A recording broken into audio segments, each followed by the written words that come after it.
Hello, you found part one of my restoration of a 1973 Arctic Cat Panther.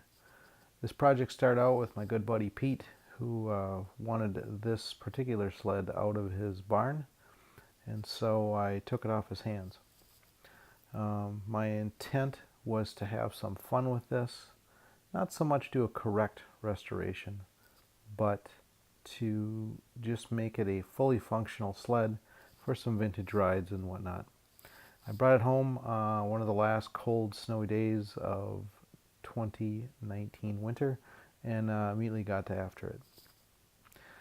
If you guys have seen a YouTuber, Red Poppy Ranch, that guy is amazing. I've never met him, but his videos are amazing with background music and his voice quality, and how this guy gets done this much work with producing this many high quality videos. Red Poppy Ranch, go check him out.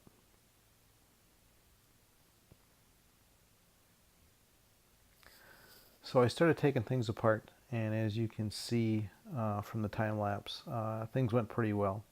I did run into some sticking points with initial project because I wanted to just get the engine to run, and it just wasn't going to happen. I had a seized engine, stuck pistons and whatnot, so I decided to just get after it, pull the engine out and start cleaning. As you can see, just from 1973, 40 years of gunk and dirt. Got after it with a pressure washer just to get things, at least the first layer of grease off.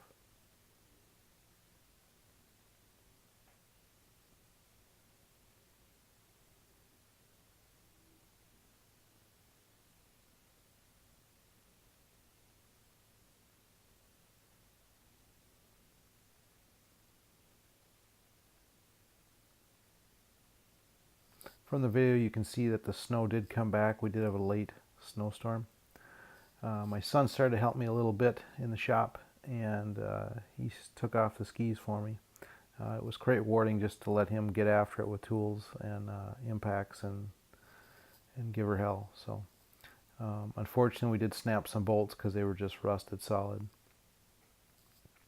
We had a lot of battle with the with shafts being rusted, and so secondary clutch was a challenge as well as a few other things.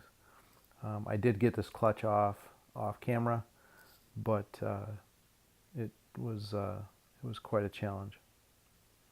Again, here's my son just having a ball taking things apart for me. I would just say do this and he would get after it and do it.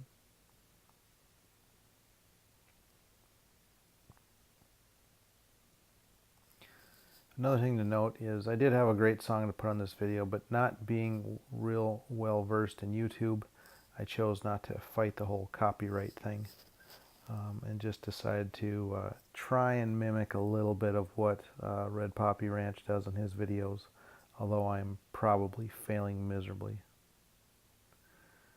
Here I'm just taking out as much as I need to take out for electrical and controls and things. I've got a little bit of welding to do in the pan area on some of that steel structure. Not much, but I do want to paint all of the steel structure black and finish polishing and cleaning, and so I can start reassembly. The track on this machine and suspension was a little bit rough, just mainly from sitting in a barn. But come to find out, the track is pretty much toast. Every cleat that's on there is pretty much worn through. But everything else looks okay, and hopefully I can find a decent used track.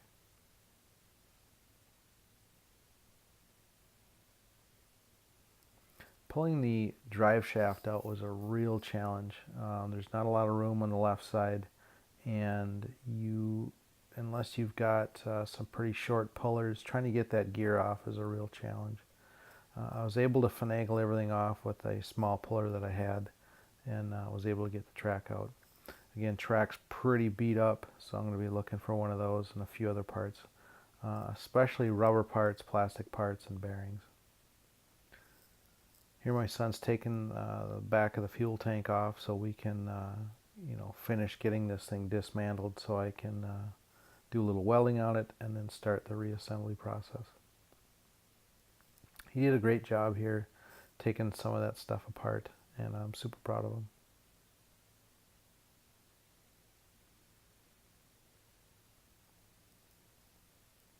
A few finishing touches up front just to get as much dismantle as I can. I do want to paint or powder coat as much as possible, but I really don't want to go too crazy with anything further than this. So we did some final cleaning and just to try and get as much of the gunk off as possible. And so here's what we're left with.